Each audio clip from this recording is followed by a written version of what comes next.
In the grip of a relentless 1930s blizzard, the Harrington Manor loomed like a spectral sentinel on the snow-swept moors of Yorkshire. Lord Reginald Harrington, the iron-fisted industrialist whose fortunes were forged in steel and shadowed by scandal, lay sprawled in his opulent study, his lifeblood staining the Persian rug, a jewelled dagger protruding from his chest. The storm had sealed the estate, trapping guests and family alike in a web of isolation. Chapter 1. The Blizzard's Embrace. The wind came down from the Pennines like a living thing, snarling and clawing at the Yorkshire moors with a ferocity that would have made even the hardiest shepherd turn his face to the wall. Snow did not fall so much as it was hurled, great fistfuls of white fury flung by an unseen hand, blotting out the horizon until the world narrowed to a single blinding corridor of white. It was the winter of 1933, and the storm that locals would later call the Great Betrayal had begun. Hercule Poirot, bundled in a fur-lined greatcoat that strained valiantly against his precise rotundity, sat in the back of a Daimler, whose chauffeur wrestled the wheel as though it were a bucking stallion. The little Belgian's gloved fingers drummed upon the silver head of his cane. Mon Dieu, he thought, even the elements conspire against order. He had been en route from Leeds to London, summoned by a telegram from an old acquaintance at Scotland Yard, when the storm descended like a curtain at the end of a tragic opera. The chauffeur, Jenkins, a stoic Yorkshireman with a face like carved granite, had muttered something about Told Road to Harrington Manor being the only shelter for 20 miles. And so, against Poirot's better judgment, they had turned toward the isolated estate that crouched upon the moor like a predator in wait. The manor emerged from the blizzard as though conjured by some malevolent sorcerer, a sprawling edifice of blackened stone, its chimneys belching smoke that was immediately devoured by the gale. Gargoyles leered from the eaves, their stone eyes crusted with ice. The drive was a tunnel of snow, the hedges skeletal sentinels stripped bare by the wind. As the Daimler lurched to a halt before the great oak doors, studded with iron like the entrance to a medieval fortress, Poirot noted the absence of footprints. No one had ventured outside in hours. Curieux, he mused, the house is sealed tighter than a pharaoh's tomb. Jenkins hauled the luggage while Poirot ascended the steps, his patent leather shoes crunching through the crust of snow. The door swung open before he could knock, revealing a butler whose face was a map of disapproval etched in wax. "Mr. Poirot, I presume?" The voice was clipped, the accent pure home counties. "His lordship is expecting you, though under the circumstances one might question the wisdom of travel." "Circumstances, monsieur, are the very stuff of life," Poirot replied, stepping into the vestibule. The sure warmth hit him like a benediction after the Arctic fury outside. Beeswax and wood smoke mingled with the faint, expensive perfume of wealth. A fire roared in the cavernous hearth, casting shadows that danced across suits of armour and ancestral portraits whose eyes seemed to follow him with aristocratic disdain. The butler, Graves he introduced himself, relieved Poirot of his coat with the reverence of a priest handling vestments. "If you'll follow me, sir, the family is gathered in the drawing-room. Dinner will be served in 1 hour." Poirot adjusted his moustache before the hall mirror, ensuring its symmetry was unimpeachable despite the journey's indignities. As Graves led him through corridors lined with tapestries depicting hunts and battles long faded to muted grandeur, Poirot's keen eyes catalogued details with the precision of a watchmaker. A vase of hothouse roses, wilting slightly, imported at great expense in this weather. a grandfather clock whose pendulum swung with metronomic certainty, though its chime was muffled by the storm's roar. And everywhere, the oppressive weight of isolation. No telephone lines functioned. The wireless had gone silent hours ago. Harrington Manor was an island in a sea of white. The drawing-room doors opened onto a tableau of strange civility. A log fire crackled in a grate large enough to roast an ox. Crystal decanters glinted on a sideboard of carved mahogany. 5 figures turned as one, their faces a gallery of suspicion, curiosity, and barely concealed hostility. Lord Reginald Harrington dominated the room as he dominated his empire. A bull of a man in his late 50s, his iron-grey hair was slicked back with military precision, and his evening dress strained across shoulders that had once hefted steel beams in the foundries of Sheffield. His eyes, pale blue, predatory, fixed on Poirot, with the calculation of a man weighing profit against loss. "Poirot!" he boomed, extending a hand like a blacksmith's hammer. "Your reputation precedes you. Though I confess, I expected a taller man." Poirot smiled urbanely, accepting the crushing grip without flinching. "It is the mind that measures a man, monsieur, not the inches." He turned to the others, his gaze sweeping the room like a searchlight. Lady Evelyn Harrington stood by the mantel, a vision in midnight blue silk that clung to her like a second skin. At 42, she retained the beauty that had once graced the society pages of the Tatler, though now it was tempered by something harder, steel beneath the porcelain. Her sapphire necklace caught the firelight, each stone a small cold star. She inclined her head with the grace of a duchess, but her fingers worried at a lace handkerchief. Nerves, Poirot noted, or guilt. Beside her lounged Victor Harrington, the prodigal son, 28, dissolute and handsome in the way of a fallen angel. He nursed a brandy balloon with the devotion of a monk at prayer. His dinner jacket was impeccably cut, but the knot of his tie had surrendered to gravity hours ago. His eyes, his mother's eyes, were bloodshot, and when he smiled at Poirot, it did not reach them. "The great detective," he drawled. "Father's latest acquisition. Tell me, do you solve murders before they happen, or merely after?" Poirot's moustache twitched. "I prefer prevention, monsieur, but the English weather, she is unpredictable." Marcus Blackwell, Lord Harrington's business partner, hovered near the window, staring out at the storm as though it might offer escape. A thin man with the pallor of one who spent his days in boardrooms rather than sunlight, his cufflinks flashed with diamonds that seemed to mock his anxiety. He turned, forcing a smile that was all teeth and no warmth there. "Ghastly night. One might almost think the moor itself resents our presence." Last came Eliza Thorne, the maid. She stood apart, near the door, her black uniform crisp despite the chaos of the storm. 35 perhaps, with the kind of beauty that crept up on one unawares. High cheekbones, eyes the colour of storm clouds. Her hands were folded demurely, but Poirot noted the faint tremor in her fingers. "She has been crying," he thought, "or anticipates it." Lord Harrington clapped his hands, the sound like a gunshot.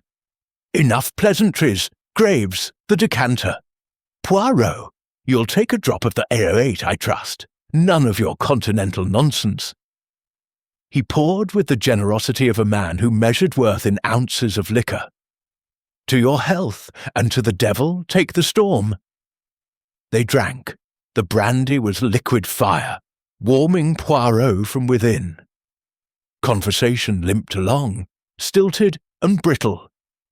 Harrington boasted of his latest venture, a merger with an American steel conglomerate that would make him untouchable. "They'll rue the day they crossed Reginald Harrington," he declared, his voice carrying the weight of a man accustomed to obedience. Victor snorted. "Like Mother rude the day she crossed you with your indiscretions?" The room froze. Lady Evelyn's knuckles whitened on her glass. Blackwell stared into the fire as though it might swallow him whole. Harrington's face darkened to the colour of raw liver. "Mind your tongue, boy, or I'll cut you off without a shilling." Poirot sipped his brandy, observing, "The family dynamic. She is a powder keg with a lit fuse." He noted Eliza's flinch at Victor's words, the way her eyes darted to Harrington with something that might have been hatred or love long curdled. Dinner was announced with the solemnity of a funeral bell. The dining room was a cathedral of excess. A table long enough to seat 20, set for 6 with silver that gleamed like moonlight on steel. Candelabra flickered, casting shadows that writhed across damask walls. The first course, consommé madrilène, arrived in bowls of delicate Sèvres porcelain. Eliza served with the silent efficiency of a ghost. Her presence felt more than seen. Conversation turned to safer ground. The storm, the isolation, the absurdity of Poirot's presence. "I was en route to London," the detective explained, "when your esteemed butler's telegram reached me. A matter of professional curiosity, shall we say?" Harrington's eyes narrowed. "Curiosity? Or did Jap send you to spy on me? The Yard's been sniffing around my affairs for months." "No, no," Poirot assured him, spreading pâté on a wafer with surgical precision. "Inspector Jap is a friend, but this visit is purely social. Though I confess the English aristocracy, she fascinates me. So many secrets beneath the coronets." Lady Evelyn laughed, a sound like breaking crystal. "Secrets? In this house? You flatter us, Monsieur Poirot." Victor drained his glass. "Speak for yourself, Mother. Some secrets are rather more tangible." He reached for the decanter, his hand shaking slightly. Blackwell cleared his throat. "Speaking of tangibles, Reginald, that merger, there's the matter of the revised terms. The Americans are balking at the valuation." Harrington's fist hit the table, rattling the crystal. "Let them balk. I'll crush them like I crushed their competitors in 29. Betrayal in business is the only certainty." Poirot's eyes gleamed. Betrayal! The word hung in the air like smoke. He glanced at Eliza, who had paused mid-service, a tureen trembling in her hands. For a moment, their eyes met, hers filled with a desperation that transcended class. "What do you know, mademoiselle?" The meal progressed through courses with the inevitability of a funeral march. Pheasant in truffle sauce, asparagus in hollandaise, a charlotte russe that melted on the tongue. Outside, the storm redoubled its fury, rattling the windows like a besieging army. At one point, the lights flickered, and for a heartbeat, the room was plunged into darkness.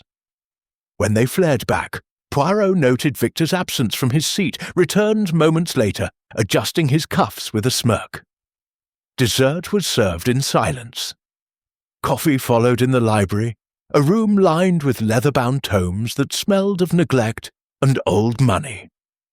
Harrington excused himself shortly after, claiming pressing correspondence. "The study," he said. "Don't wait up. This storm has delayed everything." The others lingered, the tension palpable. Lady Evelyn retired early, pleading a headache. Victor disappeared in the direction of the billiard room. Blackwell paced before the fire, muttering about share prices. Eliza cleared the coffee things with mechanical precision, her face a mask. Poirot remained in the library, selecting a volume of Balzac at random.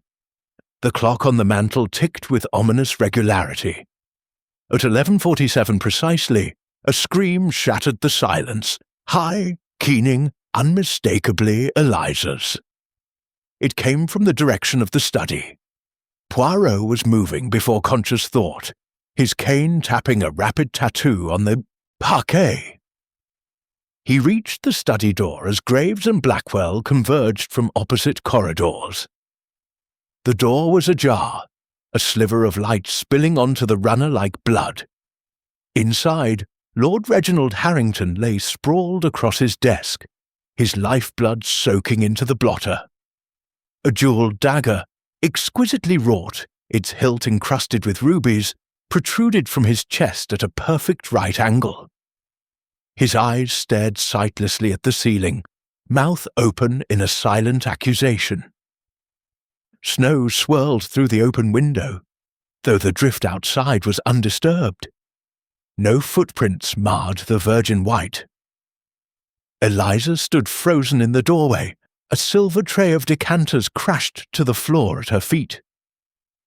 He was like that when I came to bring his nightly brandy, she whispered, her voice barely audible, over the storm's howl. Poirot knelt, his fingers brushing the carpet. A single droplet of water gleamed on the windowsill. Melted snow. Impossible, he thought. The window was closed when we dined. He straightened, his little grey cells already whirring like the gears of a Swiss watch. Graves, he said calmly, summon the household, and someone find young Victor. The game, mes amis, she has begun. Outside the blizzard raged on, sealing them in with their secrets. And somewhere in the manor's labyrinthine corridors, a killer walked free. For now. Chapter 2. Shadows in the Study. The study of Harrington Manor was a shrine to masculine dominion. A chamber where empires were forged and broken with the scratch of a fountain pen. Mahogany panelling gleamed like burnished armor under the electric chandelier, its bulbs flickering with the uncertainty of a power line battered by the storm. Bookshelves rose to the coffered ceiling, laden with leather-bound volumes on metallurgy, economics, and the memoirs of long-dead industrialists whose portraits glowered down in judgmental oils. A massive partner's desk dominated the centre, its surface a battlefield of correspondence, ledgers, and a silver inkstand shaped like a miniature cannon. The air carried the mingled scents of Havana cigars, beeswax polish, and something sharper, metallic, primal, blood. Lord Reginald Harrington lay draped across that desk, as though in grotesque repose, his evening jacket rucked up to reveal a waistcoat now saturated crimson. The jewelled dagger, its blade a full 8 inches of tempered Indian steel, its hilt a riot of cabochon rubies and seed pearls, protruded from his chest with the precision of a surgeon's incision. The angle was perfect, Poirot noted immediately. A downward thrust between the 4th and 5th ribs, severing the aorta with surgical efficiency. Death would have been instantaneous, the heart's final beat expelled in a single, dramatic gush. Yet the body had not fallen.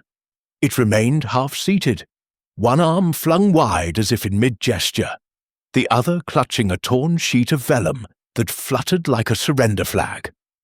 Hercule Poirot stood motionless, in the doorway, his cane planted like a sentinel. The little Belgian's eyes, green as absinthe, swept the room with the methodical thoroughness of a cartographer mapping uncharted territory. First, the tableau, he reminded himself. Then the details. The window to the left of the desk stood ajar, its lace curtain billowing inward on a gust that carried snowflakes the size of communion wafers. The drift outside was pristine, a smooth undulation of white unbroken by so much as a rabbit's paw. The fireplace to the right still held the embers of a dying fire. A brass coal scuttle lay overturned, its contents scattered like black confetti. And on the Persian rug, Isfahan, early 19th century, Poirot catalogued automatically, a single footprint, partial, the tread of a man's dress shoe, heel deep in the pile where blood had not yet reached. "Graves," Poirot said without turning, his voice calm as a metronome, "you will touch nothing. Blackwell, close the window. Doucement, with the curtain between your fingers. We must preserve the scene." His gaze flicked to Eliza Thorne, still rooted in the corridor, her face the colour of candle wax. "Mademoiselle, breathe. In, out. You are not alone." Marcus Blackwell obeyed with the alacrity of a man eager to be useful. The window shut with a click that sounded unnaturally loud in the hush. Snowflakes melted on the sill, leaving tiny dark spots like punctuation marks. Victor Harrington appeared then, dishevelled, brandy on his breath, his eyes widening to saucers at the sight of his father. "Good God," he whispered, swaying. "Is he?" "Dead, oui," Poirot confirmed, "and most artistically so. Inspector Japp will arrive when the storm permits. Until then, the preservation of evidence falls to Hercule Poirot."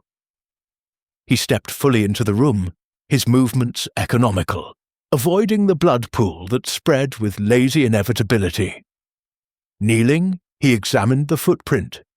Size 10, perhaps 11, broad, but the impression shallow. Someone light on their feet or hurried. The shoe's sole bore a distinctive pattern, a diamond grid with a central fleur-de-lis. Custom-made. London, perhaps Jermyn Street. Rising, Poirot approached the desk. The torn vellum in Harrington's hand was heavy, watermarked. What remained spelled out a single phrase in hasty copperplate: "Betrayal will cost you everything." The rest was shredded, fragments scattered like confetti across the blotter. Poirot retrieved a pair of tweezers from his waistcoat pocket, always prepared, the Boy Scout motto adapted, and lifted a corner fragment. Ink still wet, written moments before death. "Blackwell," Poirot said, not looking up. "You were in the library, yes? Pacing, you said. Did you hear anything? An argument, a cry?" Blackwell swallowed audibly. "Nothing. The storm, it swallows sound. I was reading the Financial Times, the merger details. Reginald was alive when I left him at 11:15. We argued about the valuation, but civilly. He dismissed me." His voice cracked on the last word. Poirot's eyes flicked to the mantel clock. 12:03, 48 minutes unaccounted for. He turned to Victor. "And you, monsieur, the billiard room." Victor ran a hand through his hair, leaving it standing in spikes. "Potting balls. Alone. The tables felt his green baize, absorbed sound. I heard nothing until Eliza screamed." His gaze darted to the maid, lingered a fraction too long. Guilt, or something more primitive? Lady Evelyn appeared in the doorway then, wrapped in a dressing gown of quilted silk the colour of midnight. Her face was a study in controlled hysteria, eyes too bright, lips bloodless. "Reginald!" she whispered, then louder, a note of theatricality creeping in. "Reginald!" She swooned, genuinely, Poirot judged, catching her before she hit the runner. Her perfume, Le Heure Bleu, expensive, Parisian, filled his nostrils. Beneath it, something acrid. "Fear. Graves," Poirot instructed, "escort her ladyship to the morning room. Brandy, not smelling salts, and send for Mrs. Graves. She will know what to do." The butler nodded, guiding Evelyn away. Her hand clutched Poirot's sleeve for a moment, nails digging through wool. A message or desperation? Alone with the body, Poirot began his examination in earnest. First, the dagger. He did not touch the hilt. Fingerprints were delicate things, but noted the craftsmanship. Rajput, 17th century, the ruby's Burmese pigeon's blood. A family heirloom. He recalled seeing its twin in a glass case in the long gallery. Removed this evening. The blade entered cleanly, no hesitation. The killer knew anatomy, or was lucky. Harrington's waistcoat bore a single button missing, the thread ends fresh. Torn in struggle? Next, the desk drawers. The top right was unlocked, contents rifled. Share certificates for the American merger, a revolver, Webley Miko 4, 6 rounds unfired, and a photograph, Harrington younger, arm around a woman, not Evelyn. The woman's face was scratched out with a penknife. Jealousy. Beneath the photograph, a ledger. Poirot flipped it open. Columns of figures, discrepancies, millions siphoned. Embezzlement, but by whom? The windowsill yielded more, a smear of blood, high, at adult shoulder height. The killer leaned out, or in. Snow on the inner ledge, but no corresponding melt on the outer. Impossible unless... Poirot's eyes narrowed. He retrieved his magnifying glass, pocket-sized, tortoise-shell, and examined the latch. Scratches, fresh, forced from inside. Footsteps in the corridor announced Inspector Japp, arriving like a terrier through a snowdrift. The yard man was bundled in a sheepskin coat, his bowler dusted white. Poirot! Telegraph got through after all. Blasted county constabularies snowed in. This one's ours. His gaze took in the scene, professional curiosity overriding exhaustion. Locked? Room, eh? Window open, no tracks. Classic. Classic, perhaps, Poirot murmured, but with anomalies. Observe the footprint, single, incomplete. The blood spatter, arterial, but the angle suggests the victim was seated, then slumped. The dagger, wiped clean, yet a smudge of ink on the guard. And the snow. He gestured to the sill. It melts inside, not out. Japp whistled. Inside job, then. One of the household. Précisément. And the household, mon ami, is a nest of vipers. Poirot outlined the suspects. Evelyn's affairs, Victor's debts, Blackwell's business grudge, Eliza's mysterious devotion. Each has motive. Each claims solitude at the crucial time. But the snow, she betrays them all. Japp examined the dagger. Family piece? Oui. Displayed in the long gallery until tonight. Someone removed it after dinner, between 10:45 and 11:15, when Harrington was last seen alive by Blackwell. They searched the room systematically. Beneath the desk, a cufflink, gold, monogrammed MB, Blackwell's. In the wastepaper basket, a scrap of lace, torn, stained with lipstick, rouge baiser, Evelyn's shade. On the hearth, a half-burned letter. You promised the child, the handwriting feminine, desperate. Poirot reconstructed the timeline aloud. Harrington dismisses Blackwell at 11:15. Eliza brings brandy at 11:30, finds him dead at 11:47. 17 minutes. The killer enters, argues, stabs, stages the window, exits. But how? Without tracks. Japp scratched his chin. Secret passage? Poirot tapped the panelling. Solid, but behind the fireplace. A hollow sound. He pressed a carved acanthus leaf. A section swung inward, revealing a narrow passage smelling of damp stone and coal dust. The servants' corridor. Eliza's domain. They emerged in the butler's pantry. Eliza was there, pouring brandy with shaking hands for Evelyn. Her eyes widened at Poirot. I didn't, mademoiselle, Poirot said gently. The passage connects to the study. You knew this. She nodded, tears spilling. For coal? His lordship liked his fire stoked without disturbance. But I swear, I never... Japp pounced. You were in the study at 11:30, alone with him. No. I left the tray outside the door. He preferred it that way. When I returned at 11:47, the door was open. He was... She gestured helplessly. Poirot noted her shoes. Black leather, low-heeled, size 5. The footprint in the study was larger, not hers, but the passage explained the lack of external tracks. The killer entered via the pantry, stabbed Harrington, opened the window to suggest escape, then retreated the same way. the footprint deliberately planted, or panic? Back in the study, Poirot examined Harrington's hand.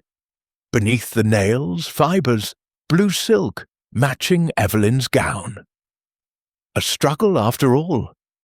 The torn button, found in the passage, caught on a nail. And in Harrington's pocket, a locket. Inside, a miniature of Eliza, as a child, the illegitimate daughter. The household gathered in the morning room under Jap's watchful eye. Tension crackled like static. Victor poured brandy with a shaking hand. Evelyn sat rigid, eyes fixed on the locket Poirot placed on the table. Blackwell paced, cufflinks flashing. Eliza wept silently. Poirot addressed them. The murder weapon, removed from the long gallery between courses, the passage, known to staff, the footprint, size 10, but the depth suggests weight shifted. Someone wore larger shoes. His gaze settled on Victor. Monsieur, your feet? Victor paled. I lent my shoes to Graves earlier. The snow? Graves, summoned, confirmed. Master Victor's shoes were wet from the billiard-room window. He opened it for air. I dried them by the kitchen range. Poirot's eyes gleamed.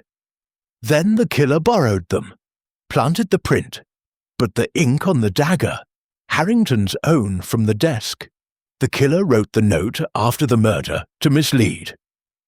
Jap nodded, so the torn vellum was Harrington's own draft, accusing his killer, ripped in rage. Poirot picked up the locket. And this, the motive. Lord Harrington planned to acknowledge his daughter publicly, cutting Victor from the will. Betrayal upon betrayal. Evelyn gasped. Victor lunged for the locket, but Jap restrained him. Blackwell sank into a chair, face ashen. Eliza stared at the miniature recognition dawning. Chapter 3. Motives Unearthed. The morning room of Harrington Manor was a mausoleum of faded grandeur, its walls papered in a William Morris pattern of acanthus leaves that seemed to writhe in the guttering light of a single chandelier. The storm had spent its fury overnight, leaving behind a hush so profound that the tick of the ormolu clock on the mantel sounded like a heartbeat. Snow pressed against the tall sash windows, turning the glass into opaque mirrors that reflected the occupants back upon themselves, pale, strained, and trapped. A coal fire smouldered in the grate, its heat insufficient against the chill that had nothing to do with temperature. Hercule Poirot stood at the head of the room like a conductor before a discordant orchestra. His patent leather shoes gleamed with the same precision as his moustache, both untouched by the chaos of the night. Inspector Jap leaned against the doorframe, arms folded, his bowler hat dripping meltwater onto the parquet. The suspects sat in a loose semicircle, Lady Evelyn on a gilt chair, spine rigid as a ramrod. Victor Harrington sprawling in an armchair, legs stretched as though claiming territory.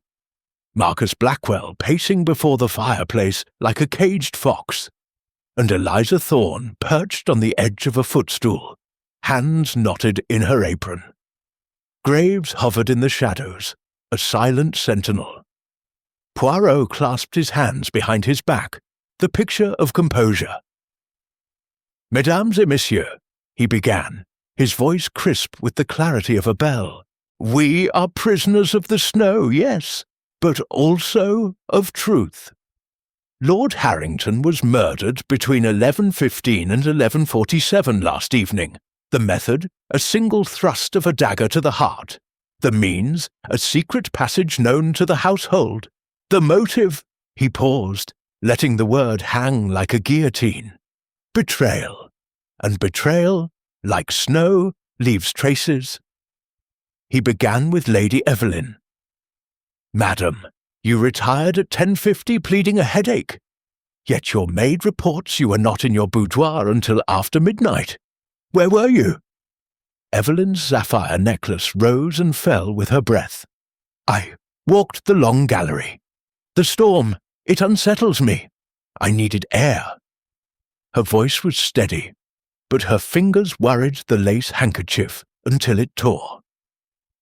Poirot's eyes flicked to the torn lace found in the study. Air, madame, with every window sealed against the blizzard.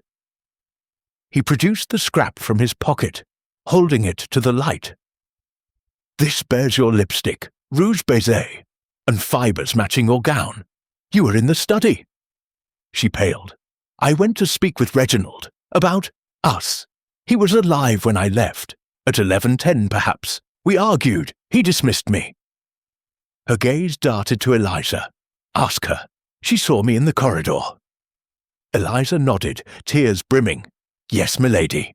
You passed the pantry at 11:12. You were distraught. Poirot turned to Victor. Monsieur, you claim the billiard room from 10:45 onward. Yet the table shows only 6 balls potted, hardly a marathon. And your shoes, dried by Graves, bear traces of the study's ink on the sole. Explain. Victor lit a cigarette with shaking fingers. I went to father's study at 11:20. To beg for an advance, my debts, you see. He laughed, said I was a disgrace. I left in a temper. The ink must have been from the billiard marker. He exhaled smoke like a dragon. But I didn't kill him. Blackwell stopped pacing. And I was in the library until 11:15, as I told you. Reginald and I argued over the merger. He was cutting me out. I left him alive, furious, but alive. His cufflinks flashed as he gestured. The cufflink in the study. It's mine, yes. I lost it yesterday. Anyone could have planted it. Poirot's gaze settled on Eliza. Mademoiselle, you discovered the body at 11:47. You claim to have left the brandy tray outside the study door at 11:30. Yet the tray was inside, spilled, and the locket. He placed it on the table, the miniature of young Eliza gleaming, was in his lordship's pocket. He planned to acknowledge you publicly, yes, in a new will, drafted yesterday. Eliza's hands flew to her mouth. He promised, after all these years. But then he changed his mind, said it would ruin the family name. I went to plead with him at 11:25. He was writing at his desk. He sent me away. I left the tray and returned to the kitchens. When I came back, her voice broke. Japp grunted. 4 people in the study within 30 minutes, and all with motive. Poirot nodded. Precisely. Lady Evelyn, betrayed by her husband's affairs. Victor, disinherited for his profligacy. Monsieur Blackwell, robbed of millions. Mademoiselle Eliza, promised legitimacy, then denied. And the dagger, he produced a photograph Graves had taken at dinner. Missing from the long gallery display at 10:45. Removed by whom? He began a meticulous reconstruction, pacing as he spoke. At 10:50, Lady Evelyn retires, or pretends to. She removes the dagger, conceals it in her skirts. At 11:00, she enters the study via the main door. Argument? She leaves at 11:10, dagger still in hand.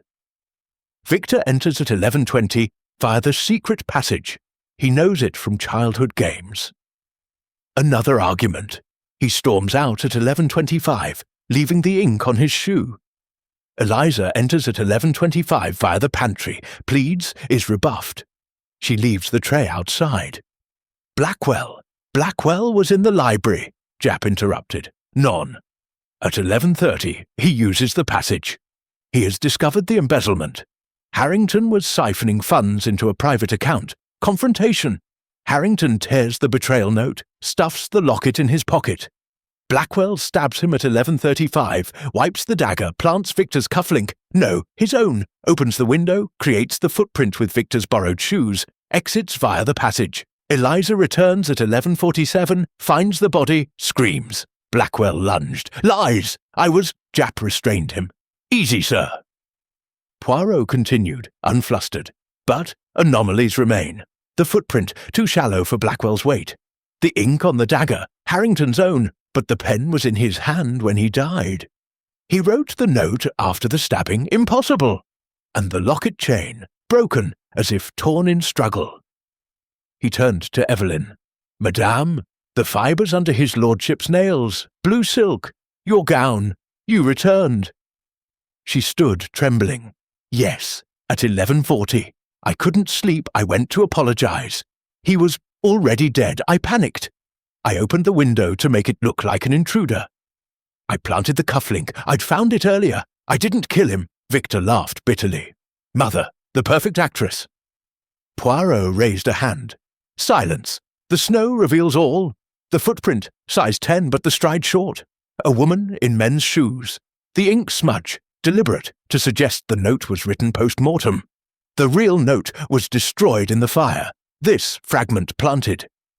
He produced a charred scrap from the grate. Your bastard will inherit nothing. Eliza gasped. He wrote that yesterday, I saw it. Poirot's eyes gleamed.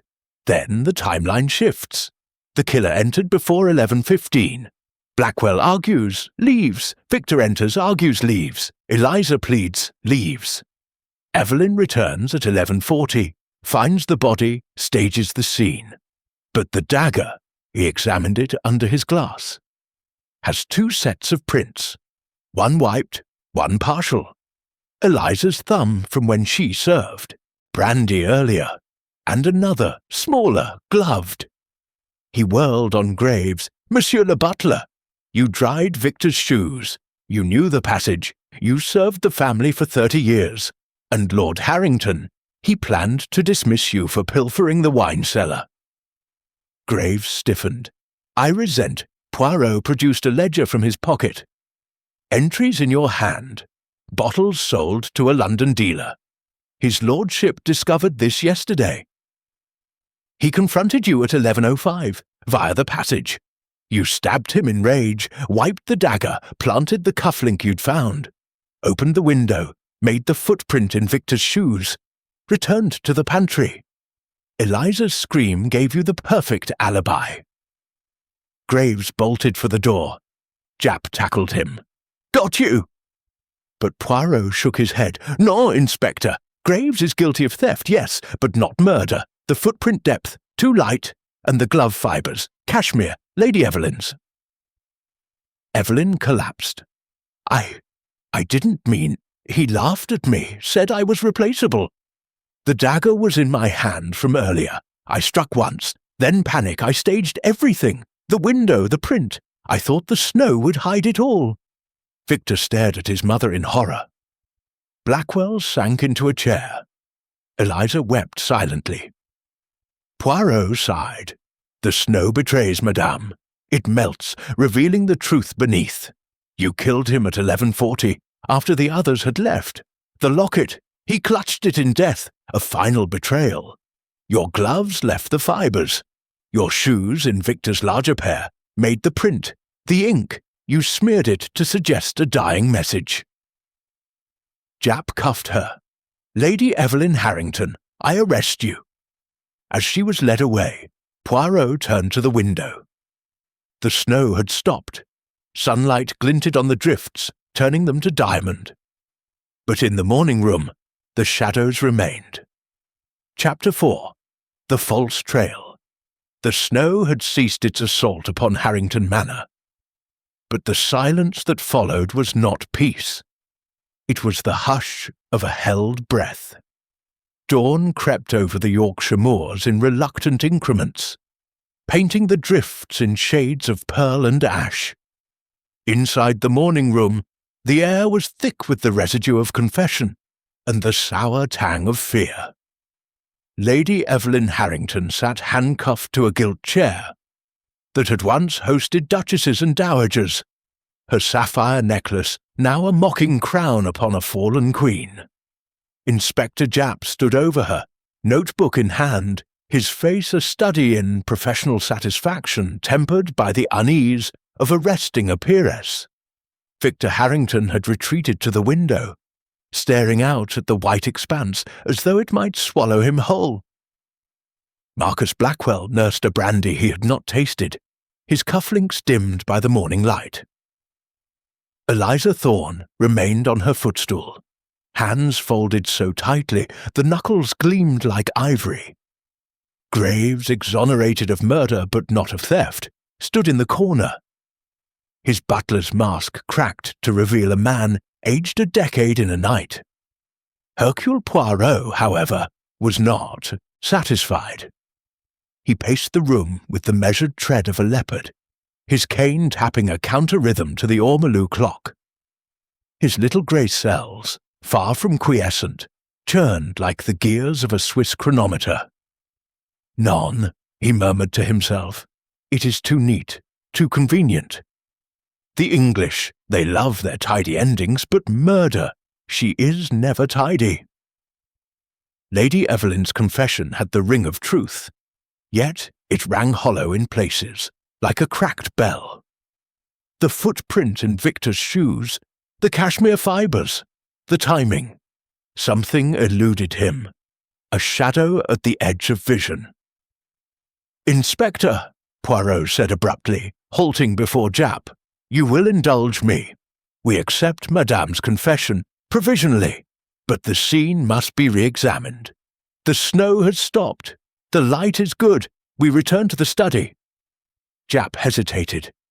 "She's confessed, Poirot. Motive, opportunity, evidence. Evidence, oui.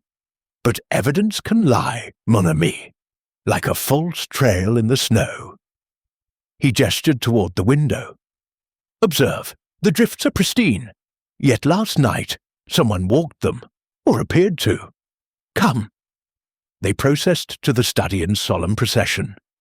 Poirot, Japp, a constable summoned from the village by snowplough, and the suspects under guard. The room had been left untouched, a frozen tableau of violence.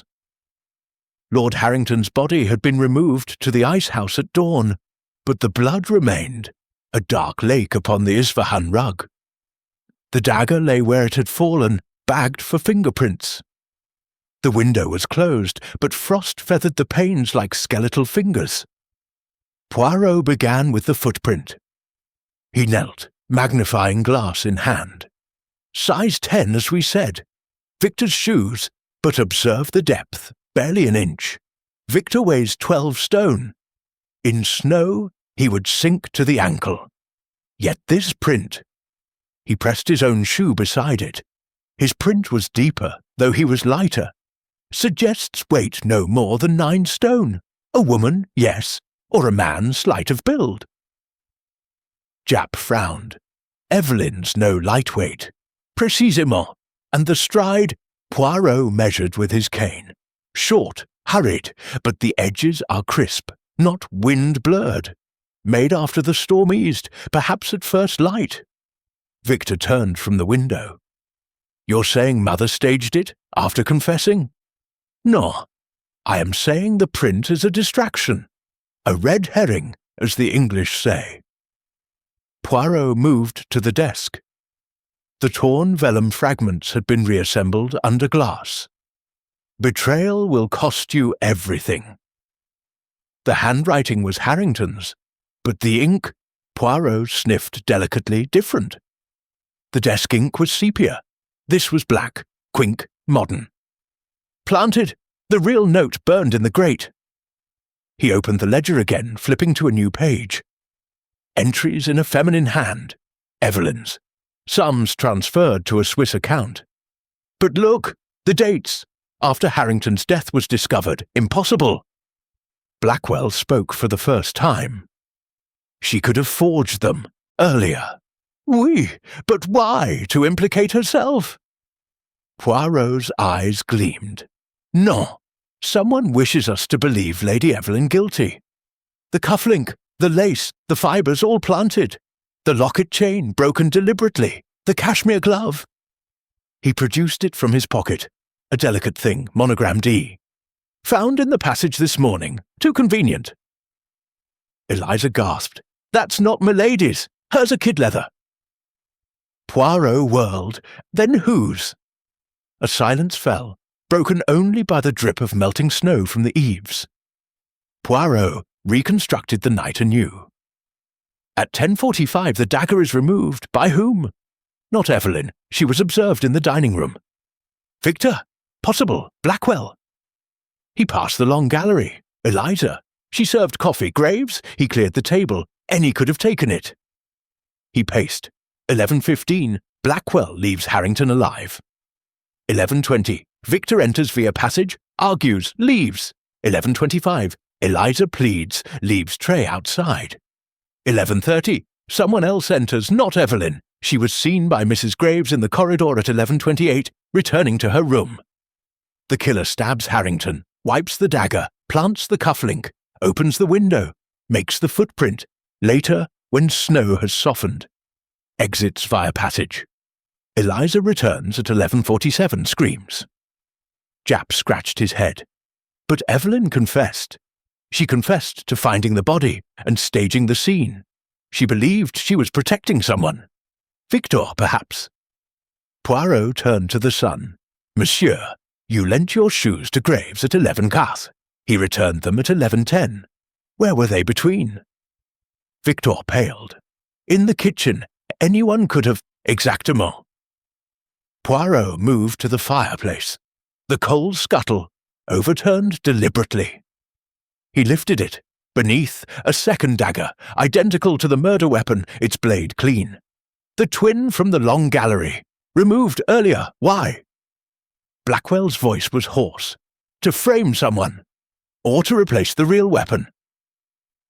Poirot examined the murder dagger under his glass. The rubies. Pigeon's blood, yes. But one is glass. A substitution. The real dagger is elsewhere. He opened the secret passage, lantern in hand. The narrow corridor smelled of damp and coal dust. 10 feet along, a niche. Inside, the true dagger, blood dried to rust, wrapped in a man's handkerchief, monogrammed MB, Blackwell's. Blackwell lunged for the exit, but the constable barred him. I can explain. Poirot's voice was silk over steel. You argued with Harrington at 11:15. He revealed he was cutting you out of the merger and exposing your embezzlement, funds you siphoned to cover gambling debts.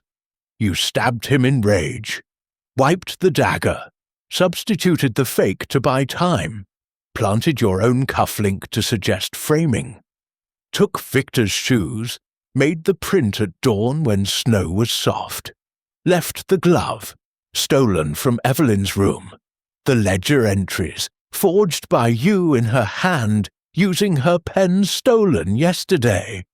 Blackwell laughed a broken sound. Clever Poirot.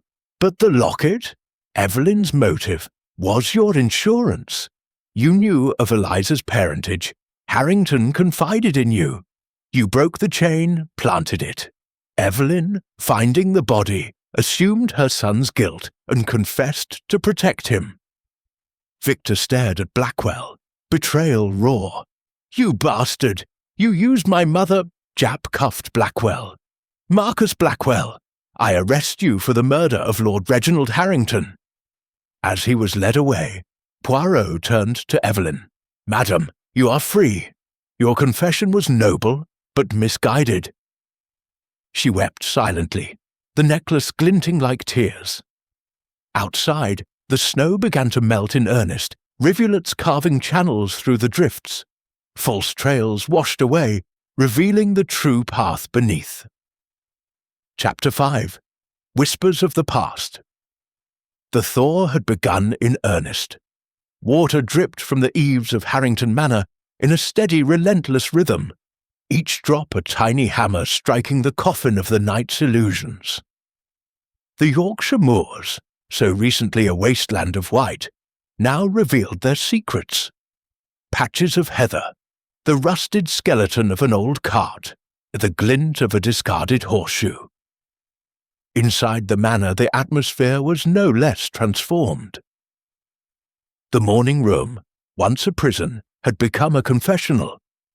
Marcus Blackwell sat shackled to the same gilt chair that had held Lady Evelyn, his diamond cufflinks confiscated, his face the colour of putty. Inspector Japp stood guard, notebook closed, satisfied for the moment. Victor Harrington had retreated to the library with a bottle of his father's best Armagnac. Eliza Thorne was in the kitchen, brewing tea with mechanical precision. Graves and Mrs. Graves moved through the corridors like ghosts, restoring order to a house that would never be orderly again. Hercule Poirot, however, was far from content. He stood at the study window, watching the snow slide from the sill in heavy clumps. His reflection in the glass was superimposed upon the landscape, a small, immaculate figure in a world that had grown suddenly vast and treacherous. "Non," he thought, "it is not finished. Blackwell's confession, she is too pat.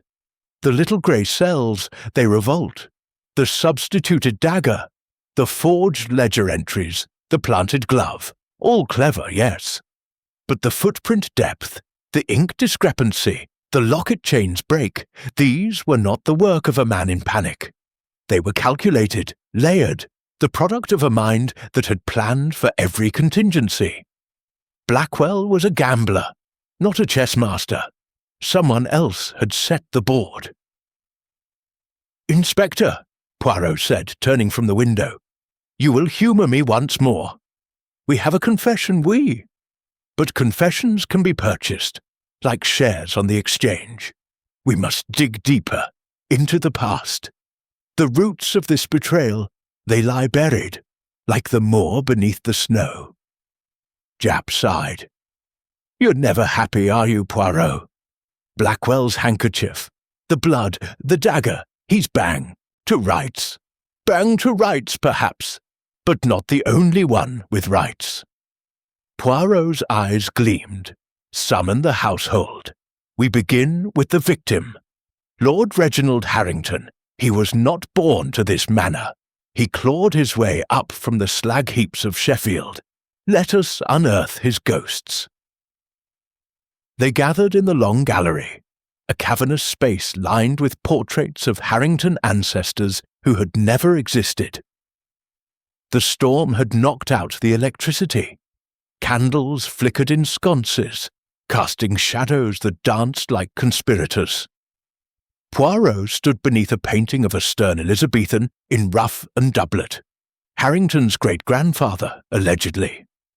The resemblance was negligible.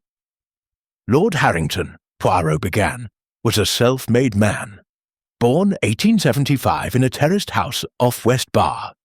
His father, a forge hand, died in an accident when Reginald was 12. The boy apprenticed at Vickers Steel, rose through cunning and ruthlessness. By 1905, he owned the foundry. By 1918, half of Yorkshire's steel. But success, she breeds enemies. He produced a folder, telegrams from Scotland Yard, delivered by snowplow at dawn.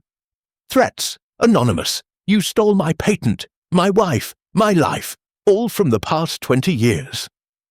Victor, summoned from the library, reeked of brandy. Father had enemies, yes, but murder? He laughed at threats. Until one ceased to be a laugh. Poirot turned to Eliza. "Mademoiselle, you knew him longest, 20 years in this house, but before that—" Eliza's hands trembled as she poured tea. I was 16 when I came here, kitchen maid. His lordship, he noticed me. I bore a child, a girl. She died at birth. He paid for the funeral, gave me a place, said I was family, in secret." Her voice cracked. "The locket, it was hers, my daughter's portrait." Poirot's gaze softened. "And the new will?" "He promised to acknowledge me. Last week, then changed his mind. Said Victor would contest it, ruin the name." She glanced at Victor, who looked away. Lady Evelyn entered then, freed but hollow-eyed. "Reginald's past caught him, yes. But I knew nothing of Eliza's child until yesterday. He told me in the study, before the murder. Said he'd provide for her, cut Victor entirely. I was furious." Poirot nodded. "Fury, madame, is a motive, but not the only one." He turned to Blackwell, still cuffed. "Monsieur, you met Harrington in 1919, a junior partner. He mentored you, then betrayed you in the 29 crash, left you holding worthless shares while he profited. You rebuilt, but the grudge festered. Blackwell sneered. I killed him for it. I confessed. No, you confessed to protect someone. Poirot's voice was gentle. Your sister, perhaps. The woman in the scratched photograph. Harrington seduced her in 1920, abandoned her pregnant. She died in childbirth. The child raised as an orphan. Who, monsieur? Blackwell's face crumpled. My niece, Eliza. A collective gasp. Eliza dropped the teapot. Porcelain shattered like gunfire. Poirot continued, relentless. You discovered Eliza's parentage last month. Harrington's drunken boast. You came here to confront him, not for money, but justice. He laughed, offered a pittance. You stabbed him in rage at 11:30 via the passage, but you did not act alone. He whirled on Victor. Monsieur, you knew of Eliza's claim. You feared disinheritance. At 11:20, you argued with your father, left in a temper, but you returned at 11:35 via the main door. You saw Blackwell fleeing.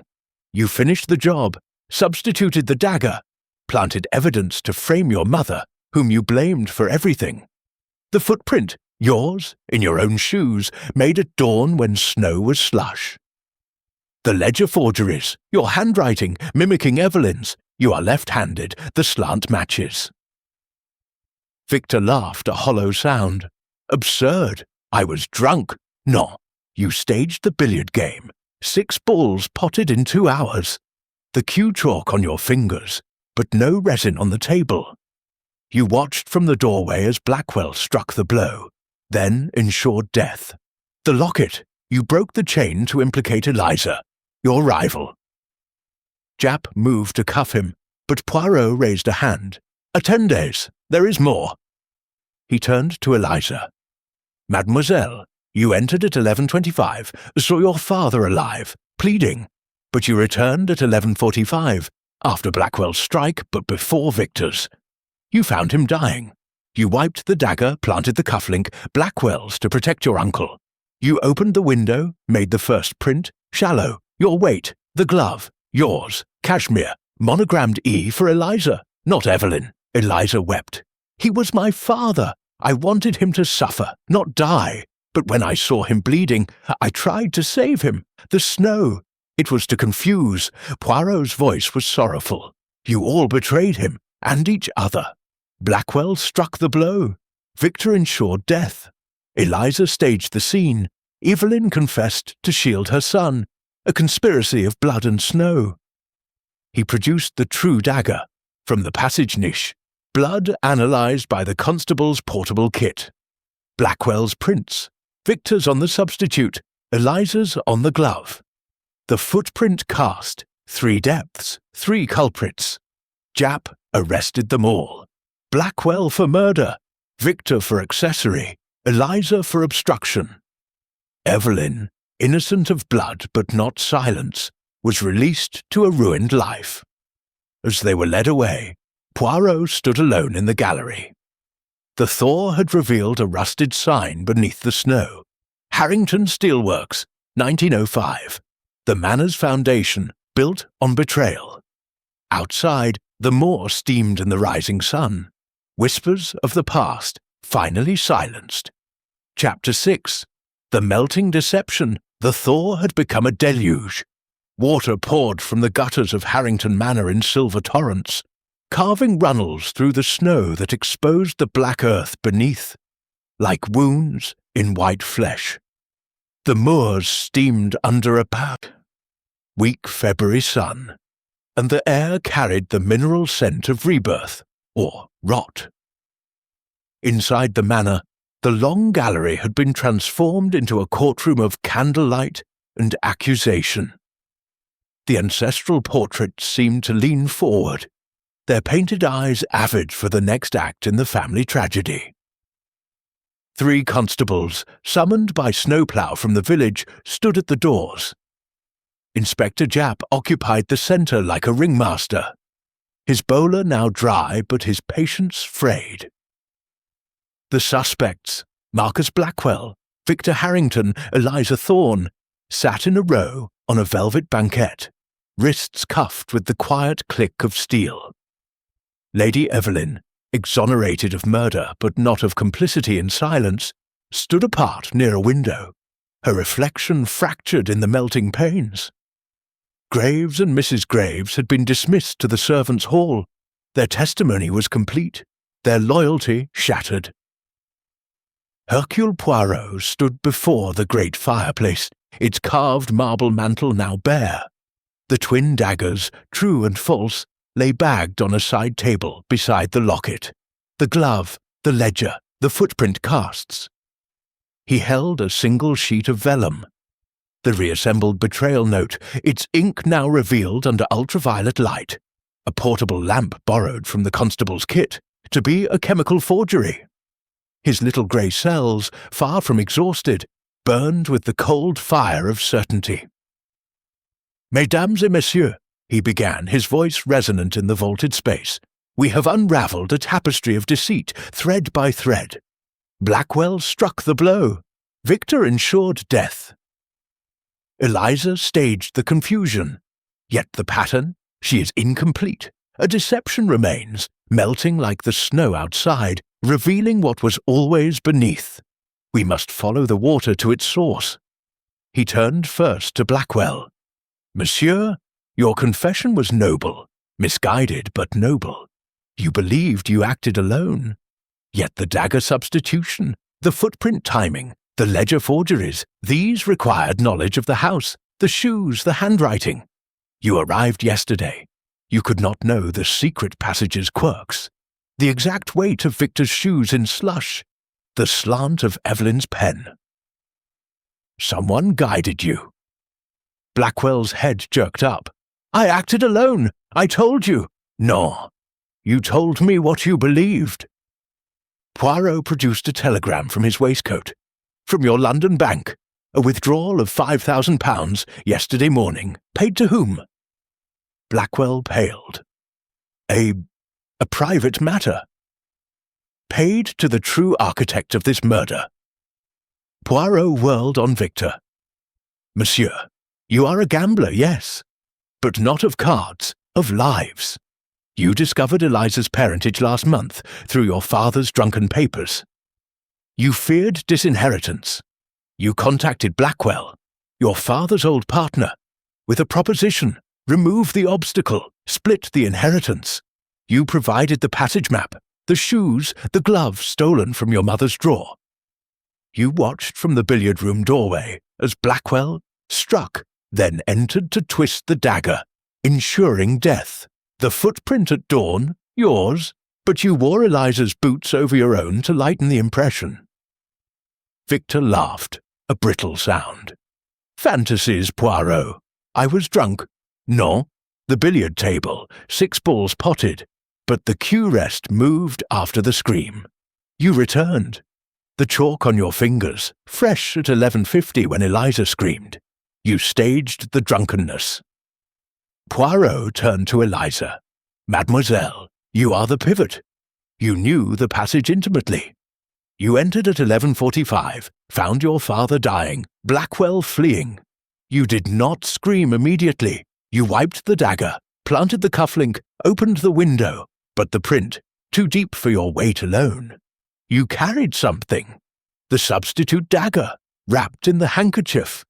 You hid it in the niche, returned at dawn to adjust the scene." Eliza's tears had dried to salt tracks. I wanted him to acknowledge me. When I saw him bleeding, I thought justice, but Victor, he promised to protect me if I helped. He said Blackwell would take the blame." Poirot's voice softened. "You were all pawns, but the hand that moved you." He turned to the window. "Stands there." Lady Evelyn gasped. "Me? I confessed to protect Victor." "No, madam. You confessed because you believed you were guilty. But the true deception began earlier." Poirot strode to the side table, lifted the locket. "This portrait, not Eliza's daughter, but you, madame, at 16, before your marriage. Harrington seduced you, promised marriage, then abandoned you pregnant. You miscarried. The locket, your keepsake. He kept it as a trophy. You discovered it yesterday in his desk. Rage consumed you." Evelyn's hand flew to her throat. I went to confront him at 11:10. He laughed, said I was replaceable. I took the dagger from the long gallery earlier, hid it in my skirts. I stabbed him once, in the heart, then panic. I heard Blackwell approaching. I hid in the passage alcove. He entered, saw the body, assumed he had killed him in the struggle we'd had earlier. I let him wipe the dagger, plant evidence. Victor entered next, twisted the blade. Eliza staged the rest. I confess now, I struck the blow. The room erupted.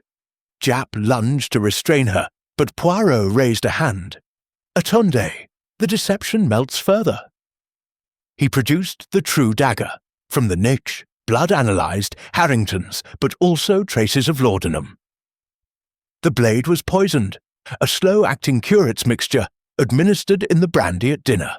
The stab was superfluous. He was already dying.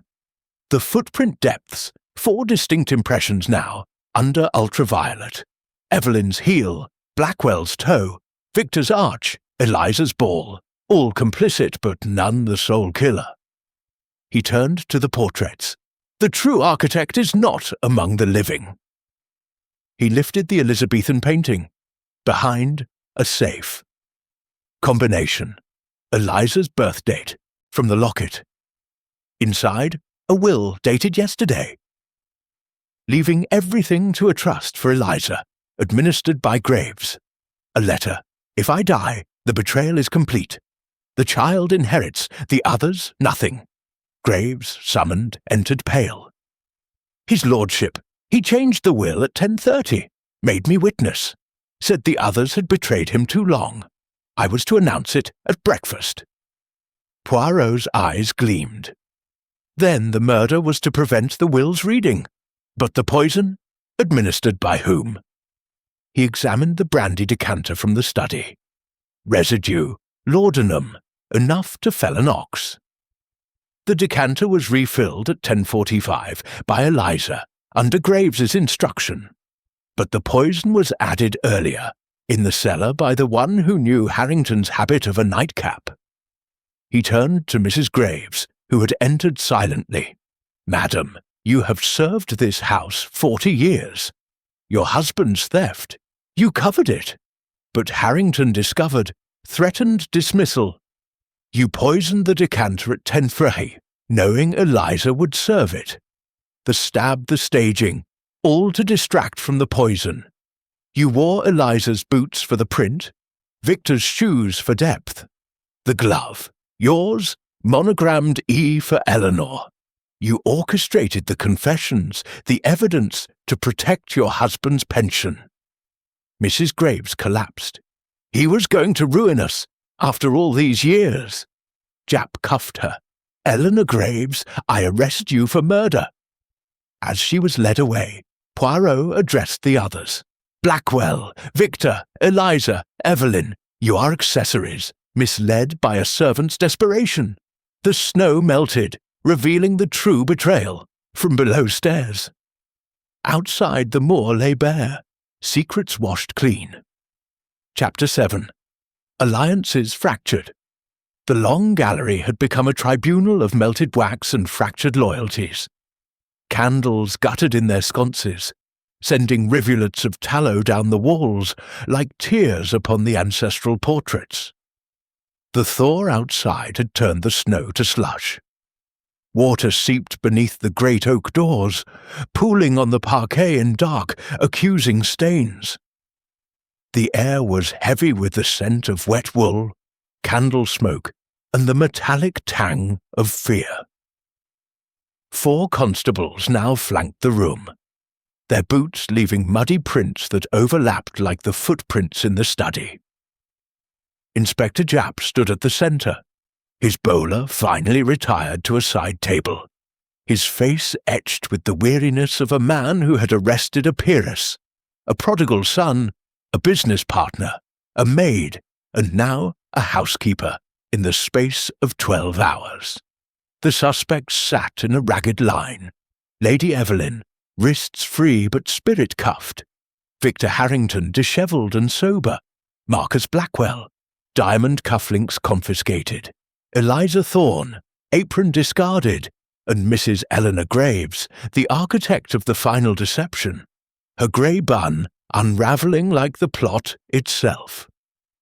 Hercule Poirot stood beneath the Elizabethan portrait, the safe behind it now yawning open like a confession. The will, leaving everything to Eliza in trust, administered by Graves, lay on the table beside the poisoned decanter. The true dagger, the substitute, the locket, the glove, the footprint casts, and a new piece. A tiny vial, recovered from Mrs. Graves's apron pocket, labelled Laudanum, 1898. His little grey cells, far from sated, whirred with the precision of a watchmaker assembling the final gears. Mesdames et messieurs, Poirot began, his voice cutting through the hush like a scalpel. We have peeled the onion of deceit, layer by bitter layer. Mrs. Graves poisoned the brandy. Blackwell struck the blow. Victor twisted the dagger. Eliza staged the scene. Lady Evelyn confessed to protect her son. Yet the alliances, they fracture further. The snow has melted entirely now. The moor lies bare. So must the truth. He turned first to Mrs. Graves. Madame, you have served this house since 1893. 40 years. Your husband's theft of the wine cellar. You covered it, yes, but there is more. The will in the safe. Dated yesterday, but the ink is fresh. Too fresh. You forged it this morning, using Harrington's pen from the study. The trust for Eliza. Your invention. You planned to announce it at breakfast. Claim the estate through her. Marry her to your nephew in Leeds. Control the fortune. The poison was your insurance. Mrs. Graves's lips trembled. His lordship, he was cruel. Threatened to turn us out with nothing. I poisoned the decanter at 10 sous. Yes, but the stab was not needed, yet it came. Poirot whirled on Blackwell.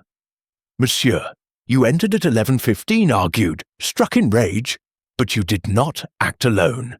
You received a note yesterday. Meet me in the study at 11:15. The merger is a trap. Your handwriting on the reply. I'll come. Found in Mrs. Graves's pocket. She lured you, knowing you'd kill. Blackwell lunged against his cuffs.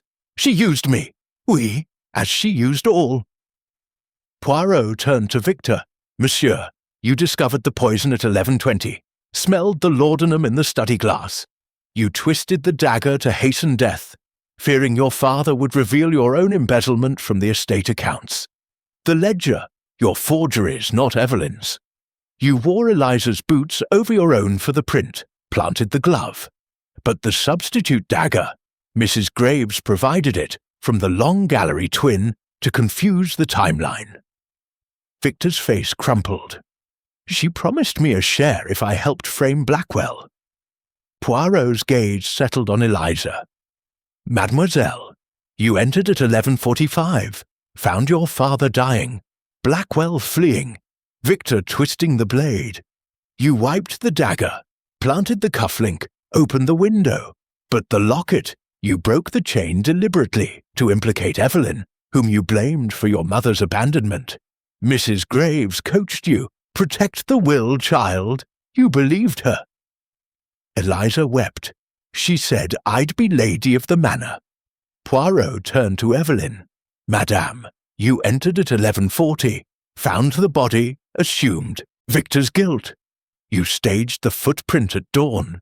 Your own shoes, in slush, the cashmere glove, yours, monogrammed E, planted to take the blame. Mrs. Graves watched from the passage, guiding your panic. Evelyn's voice was a whisper. She said it would save Victor. Poirot stepped back, surveying the fractured alliances. The conspiracy was a pyramid. Mrs. Graves at the apex. Poison, forged will, manipulated confessions. Blackwell the weapon, Victor the finisher. Eliza the stager, Evelyn the scapegoat. Each betrayed the others, thinking they acted alone. The snow hid the tracks. The thaw revealed them. He produced a final piece. A ledger from the safe, hidden behind the will. Entries in Mrs. Graves's hand, decades of siphoned funds, Harrington's blindness purchased with loyalty. She planned this for years. The poison vial, 1898 from the old dispensary. The substitute dagger, prepared weeks ago. The note to Blackwell, written on Harrington's stationery, stolen yesterday. Japp moved to recuff Mrs. Graves, but Poirot raised a hand. Attendez, one more layer. He turned to Graves, who had entered silently. Monsieur le Butler, you knew everything.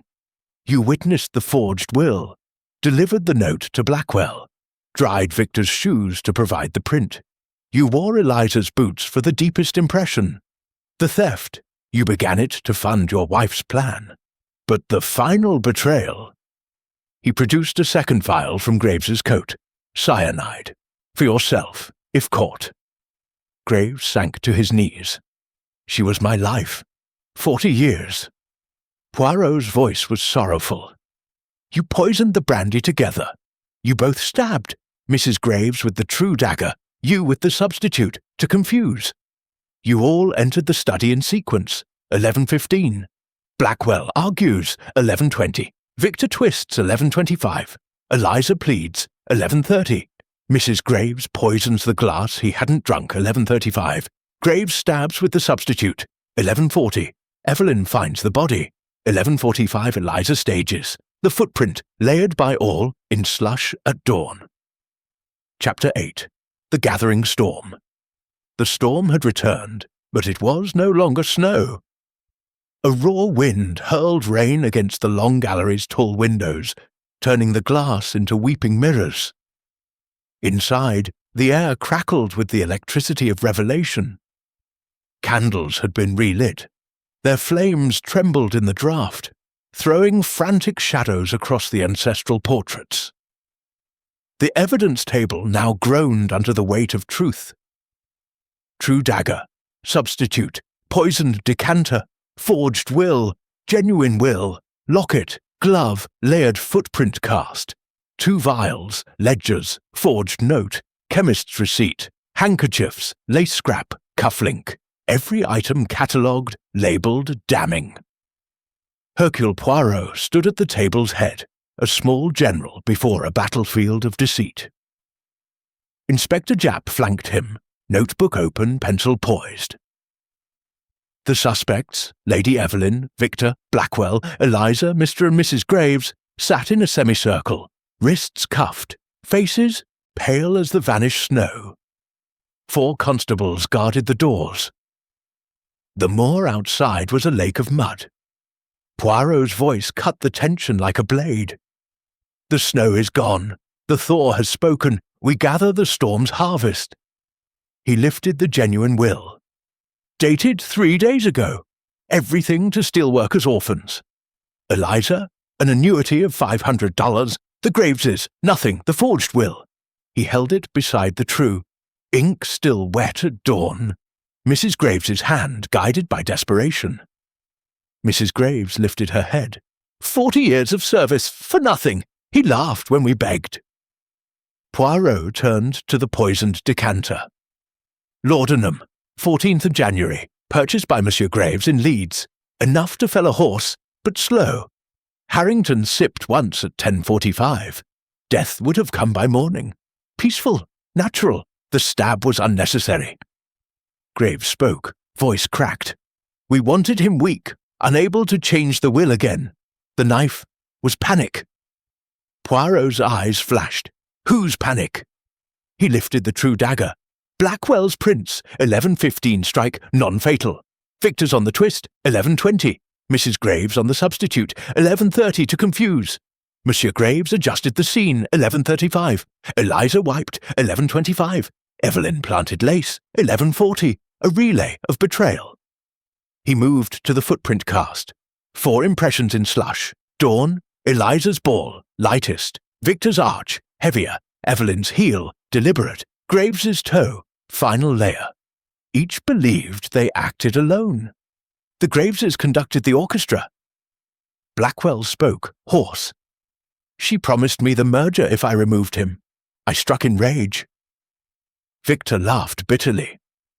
She promised me the estate if I finished him. I twisted the blade. Eliza whispered, she said I'd be acknowledged if I hid the evidence. I opened the window. Evelyn's voice was steel. She said confess, save my son. I planted the glove. Poirot raised the chemist's receipt. Purchased under your nephew's name, Monsieur Groves. The plan, poison, stab, frame, forge, inherit through Eliza. But Harrington's true will, discovered behind the second panel, destroyed you. He lifted the locket. Not Eliza's daughter, Evelyn's miscarriage, 1908, kept as a trophy, found yesterday. It sparked the final chain. Japp stepped forward, cuffs ready. Reginald and Eleanor Graves, murder and conspiracy. Marcus Blackwell, attempted murder. Victor Harrington, accessory. Eliza Thorne, obstruction. Lady Evelyn Harrington, perjury. As the constables moved, Poirot addressed the room. You were puppets. The Graveses pulled every string. Note, dagger, print, confession. The snow preserved your dance. The thaw exposed the choreographer. Mrs. Graves lunged for the decanter, but a constable restrained her. We only wanted what was ours. Poirot's gaze was sorrowful. You wanted what was never yours. Betrayal is a storm that consumes its makers. The prisoners were led out into the rain. Lightning cracked. Thunder rolled like judgment. The manor doors slammed shut. Poirot turned to Japp. The gathering storm breaks. Justice remains. Outside, the moor drank the rain, cleansed. Chapter 9. The confrontation. The long gallery had surrendered its grandeur to chaos. Candles had burned to stubs. Wax pooled like blood across the parquet. The great oak doors stood open to the raw February air, letting in the smell of wet earth and distant wood smoke. The moor lay stripped and steaming under a pale sun, every secret track exposed. Inside, the final tableau was set. A single mahogany table at the room's heart. Upon it, the evidence, true dagger, substitute, poisoned decanter, forged will, locket, glove, layered footprint cast, 2 vials, ledgers, notes. Around it stood the survivors and the damned, ringed by constables. Inspector Japp flanked Poirot, who occupied the head like a judge in a court of shadows. Hercule Poirot's voice rang clear, final. Mesdames et messieurs, the snow has melted, the deception ends. We have followed every false trail, every alliance, every betrayal. Now, truth. He began with the Graveses. You poisoned the brandy at Tenfouque, forged the will at dawn, orchestrated every entrance, but the pyramid collapses at its base. The laudanum vial, 1898, yes, but the poison inside is fresh. Purchased in Leeds last month by you, Monsieur Graves, under the name of your nephew. You plan to frame Eliza, marry her to him, seize the estate. Your wife was accomplice, not architect. Graves sagged. She wanted security. Poirot turned to Blackwell. You struck at 11:15, believing you acted alone, but the note luring you, written on Harrington's stationery, but the ink is Quink, not his sepia. Mrs. Graves forged it, knowing your grudge. Blackwell nodded, broken. She said he'd ruin me again.